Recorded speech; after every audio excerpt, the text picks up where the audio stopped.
Hey, what's up everybody, and welcome back to News Dose, and hope everybody had a great weekend or holiday depending on what country you live in. But with all that said, per usual, we have a lot of gaming news to go over, including one of the best PlayStation Now lineups to date. Yeah, I think PlayStation Now has really improved in recent years, and it definitely shows with this week's lineup in specific. It's definitely catching the eye of gamers, and with lineups like this, I could see PlayStation Now getting a lot more subscribers. Though, there is a catch when it comes to these games, and I'll kind of explain what I mean by that here in just a bit. Now, on the other side of things, we also have Xbox, which is absolutely dominating over on Steam, and this just once again shows you that they are making the correct decision in porting their games over to Steam and definitely just supporting PC as a whole, so we'll talk about that as well. To start the week off, though, unfortunately, we do need to talk about PlayStation Japan Studios because it is official that they are no more. Now, we've kind of already known about this for a little while now, as they did report earlier this year that they were going to reorganize the studio and then let them be absorbed by Asobi. But even before that, there were some signs that PlayStation was kind of moving away from Japan Studio. Late last year, it was reported that Sony was sidelining Japan, and then we started to see multiple key developers within Japan Studios start to leave the company and then make their own studio on top of that. So, I mean, there was a lot of hints that this was going to happen. But now that Team Asobi is officially their own team, and Sony's kind of let go of the vast majority of Japan Studio, well, they have now completely removed Japan Studio from the PlayStation website. Of course, we should have already expected this, but this is still kind of a sad moment in gaming history. I've kind of explained this in the past, but I think it's a bit of a bittersweet moment. Now, on one side, Team Asobi is incredibly talented, and they've made some of my favorite 3D platformers ever. I think both Astrobot Rescue Mission and then Astro's Playroom are some of the best 3D platformers that I've ever personally played. They're really, really good, and this is a very talented studio. So I'm actually really happy that Sony has recognized their talent and has now given them their own studio. But at the same time, to see Japan Studio close down the way they did, I find that to be saddening. Japan Studio may not necessarily make your big blockbuster games, but they did offer something unique and interesting in the PlayStation lineup. And I think that's something that PlayStation will sorely miss this generation. We know that Naughty Dog and Insomniac Games and Guerrilla can all make blockbuster titles, and that's what PlayStation wants. But at the same time, I liked what Japan Studio had to bring to the table with their unique games. I mean, if you look at some of the games that's come from Japan Studio, that includes Ape Escape, that includes Knack, Bloodborne, Eco, Shadow of the Colossus, Gravity Rush, and the list just goes on and on. They've made a lot of games over the years dating all the way back to the original PlayStation, so to see Japan Studio go away, yeah, it's definitely a little saddening, but at the same time, I really do wish Team Asobi the best going forward. Again, I think that they're a very talented team, and I expect great things from them moving forward. Next up, we got some new details on one of the most highly anticipated games that will release this generation, and that is Grand Theft Auto 6. Now, it's been a little while since we've gotten a new Grand Theft Auto, as Grand Theft Auto 5 released way back in 2013 for the Xbox 360 and PlayStation 3. Since then, though, it's made its way to the PC, Xbox One, PlayStation 4, and now it's coming to next-generation platforms as well. And the reason for that is because this game just constantly has success. It has now sold over 100 million copies worldwide, which is just absolutely insane. And GTA Online in specific has had a ton of success. But regardless, with all of the ongoing success with GTA 5, there's always going to be that question, when are we going to see GTA 6? Well, thanks to a new leak by Tom Henderson, we may have gotten some new details on GTA 6. Now, anytime we talk about leaks on this channel, you always have to take this news with a grain of salt, but Tom Henderson does have some credibility behind his name. He has gotten some things right on Battlefield in the past, and even more so, it looks like both Jason Schreier as well as the Video Game Chronicles are saying that they've heard similar things that Tom Henderson has about GTA 6. So you don't just have one insider here talking about GTA 6, but you actually have three reputable sources So there is a reason that you could believe this leak could very well possibly be true.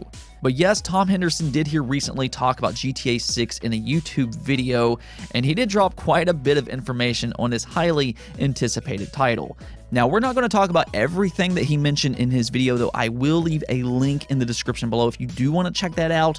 But yes, he does in fact mention a release window for 2024 or possibly even 2025. So yeah, that is a little bit longer than what some fans were hoping for, though honestly, I'm not overly surprised by this. For one, GTA Online is just so wildly successful, so I don't think that there's really any rush to get GTA 6 out.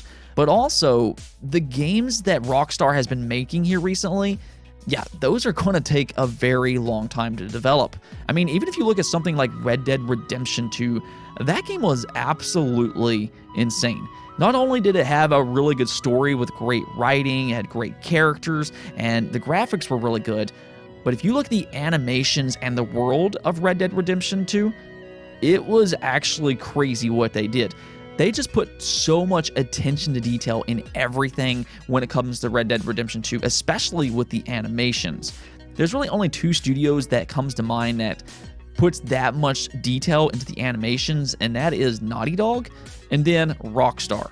So yeah, Red Dead Redemption 2 was incredibly impressive, and yeah, making a game like that's going to take a long time and it's going to require a lot of developers. And then you also got to consider that Rockstar are masters when it comes to open world games. They do put a lot of detail into their open worlds, and I don't think that GTA 6 will be an exception to that. So yeah, I do think that making a game like GTA 6 will take a long time to develop, so I'm really not overly surprised to hear that we're going to have to wait a while longer before GTA 6 does release. Though I will say that I think the wait will be well worth it based off what we've seen Rockstar do in the past. Next up, let's talk about Xbox on PC. In the last couple years, Xbox has really been making a big push into that PC market, and at first they were just releasing games on the Windows Store, but more recently, they've been bringing their games over to Steam, and this was a big move. I mean, Steam is a massive storefront, and even though Microsoft technically has their own store that they could put their games on, you're going to get a lot more eyes on your games if you put them over on Steam. And it's starting to become very clear that it was absolutely the correct decision on bringing their games over to Steam, because we've seen time and time again, Xbox games on Steam have consistently been in the top 10 best sellers on a weekly basis. And now with this ongoing Steam summer sale, it looks like Xbox is kind of dominating the top 10 charts, because check this out. If we take a look at the Steam top sellers ending on July 4th, number 1 is Sea of Thieves, 2 is Forza Horizon 4 Standard, 3 is Sekiro, 4 is PUBG, 5 is Forza Horizon 4 Ultimate, 6 is Rust, 7 Halo Master Chief Collection, 8 It Takes Two, 9 Red Dead Redemption 2, and then 10 Valve Index VR Kit. Yeah, 4 of the top 7 best-selling games on Steam right now are all Xbox published titles, which is very impressive, and especially when you consider this is despite all these games being available in Xbox Game Pass. But to just kind of add to that, another thing that makes this so impressive is that several of these games that came to Steam were actually available well before they actually released on Steam. It just goes to show you how many people are interested in these titles that exclusively will play them on the Steam platform. So this is not only why Microsoft is pushing so hard for the PC platform, but also why they should continue to release their games on Steam as opposed to just putting them on that Windows storefront. I mean, like I said before, these games consistently pop up in the top 10, whether that be Sea of Thieves, Forza Horizon, or Halo the Master Chief Collection. And that will be big for future releases such as Halo Infinite and Forza Horizon 5. I mean, Halo Infinite releasing on PC, Xbox, and Xbox Game Pass all day one, yeah, that game is going to be absolutely massive. And I imagine Forza Horizon 5 is going to have a lot of success as well, but then you also have Sea of Thieves. Now, Sea of Thieves is a really interesting title because we kind of know how that game launched. It was a little bare bones when it first released, but this game has turned out to be a major success for Rare and Xbox. People can kind of say what they want to about Rare, but Sea of Thieves is definitely a big success, and that goes beyond just Xbox, but also on Steam. This game has consistently been a big seller on Steam, and Rare has publicly acknowledged that. But we're also seeing that ongoing success with their most recent expansion being A Pirate's Life. A Pirate's Life did release just here recently, and that is one of the reasons we are seeing this surge with Sea of Thieves over on Steam. But once again, with all these constant updates for Sea of Thieves, it just looks like they have made this game better and better over time, and fans continue to have a lot of fun in this game. Regardless, though, it definitely looks like Xbox made the right decision in supporting PC, and hopefully they continue to support the Steam platform in specific. But even with all that, we are seeing similar things with PlayStation as well. They've been having a lot of success with releasing their games on PC as well. Horizon Zero Dawn is another game that continuously pops into that top 10 best-selling list. And this is the reason that we're seeing companies like Xbox and PlayStation just suddenly start releasing their games on that PC storefront. The PC user base is just too massive to continue to ignore. So, congrats to everybody here, and especially the gamers who are playing over on PC.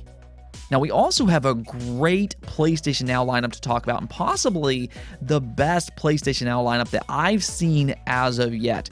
Yeah, I know the PlayStation Now has really improved in the last year or so, but they really stepped up their game here with some great overall titles.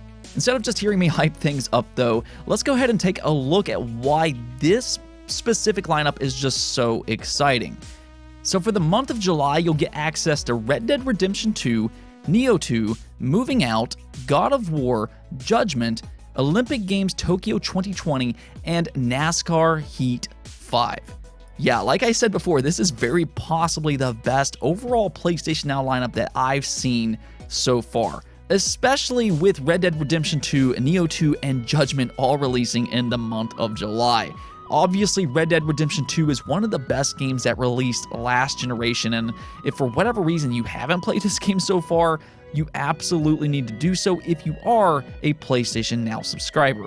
Then you also have Nioh 2, which is a game that oftentimes gets a little overlooked, but it absolutely shouldn't be. This game plays kind of similar to something like Dark Souls, but with its own unique flavor, and it's just a really good overall game that I would highly recommend. And then there's Judgment, which is probably my favorite of all three of these titles. I just beat this one here recently as it did receive a remaster for the Xbox Series and PlayStation 5, and what a great experience. Now, obviously, Judgment's a spin-off to the Yakuza franchise, and you all have probably heard me talk about this franchise several times on the channel, because I genuinely do believe the Yakuza games are among the best story-driven games in the entire industry, and Judgment is no exception. This game, once again, has a phenomenal story, so just once again, this is a fantastic lineup for PlayStation Now.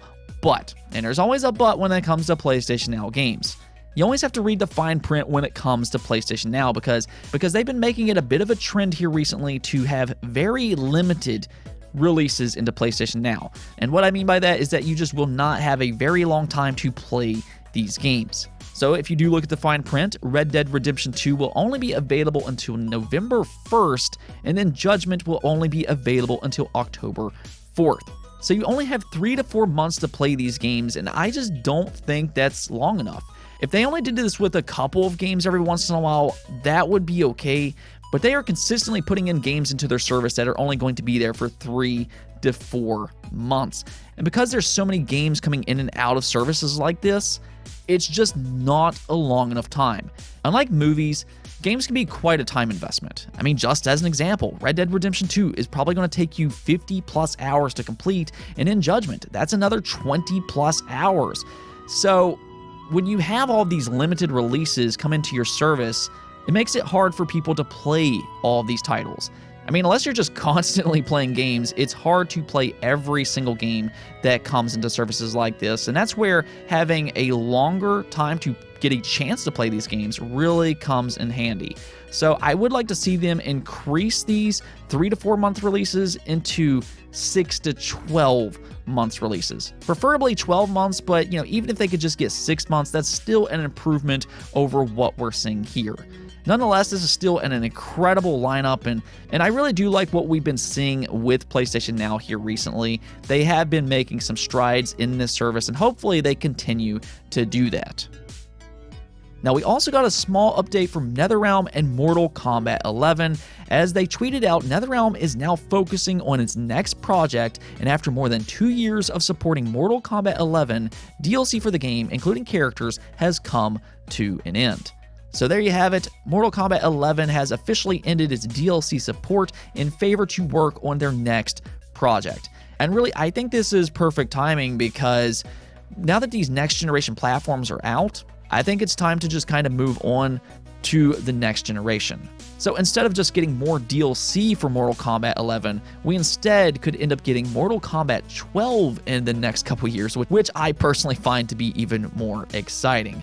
We'll see if it's Mortal Kombat 12 or something entirely different, but regardless, NetherRealm is a very talented fighting game studio, and I'll certainly be excited to see what they do next. With this video getting a little longer now though, let's go ahead and take a look at the poll of the day where I asked you all, do you think PlayStation will officially announce that they acquired Bluepoint Games?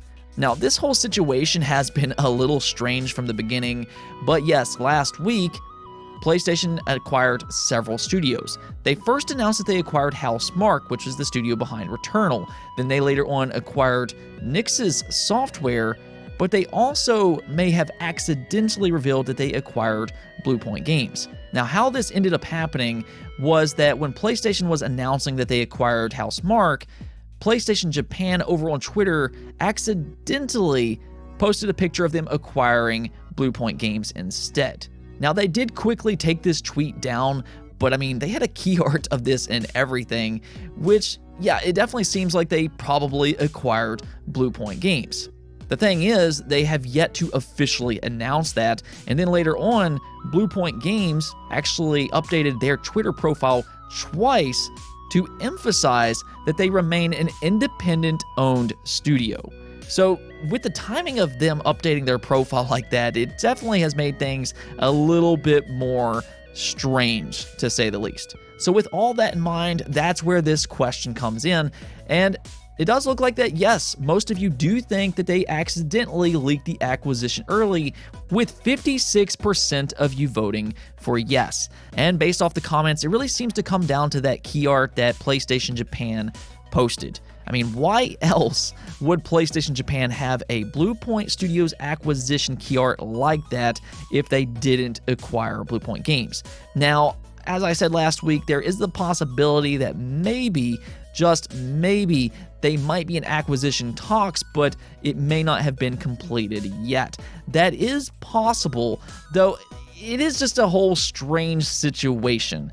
There's also the possibility that they were in acquisition talks and then it somehow fell through. But regardless, I guess we'll just have to kind of wait and see what happens with all this. It does seem like they're kind of staggering each of these acquisition announcements, so who knows, we might get another acquisition announcement sometime this week. What I will say, though, is that I think that Bluepoint Games fits PlayStation Studios perfectly. They've been great partners for years and years, and I think that Bluepoint Games could do something special under that PlayStation umbrella, whether that be with remakes or with their own original IP. Anyways, though, that's it for this episode, but if you liked the video, don't forget to bell notification and subscribe button for more content just like this. Also, if you would like to support the channel through Patreon, thank you for making this content possible. Peace out.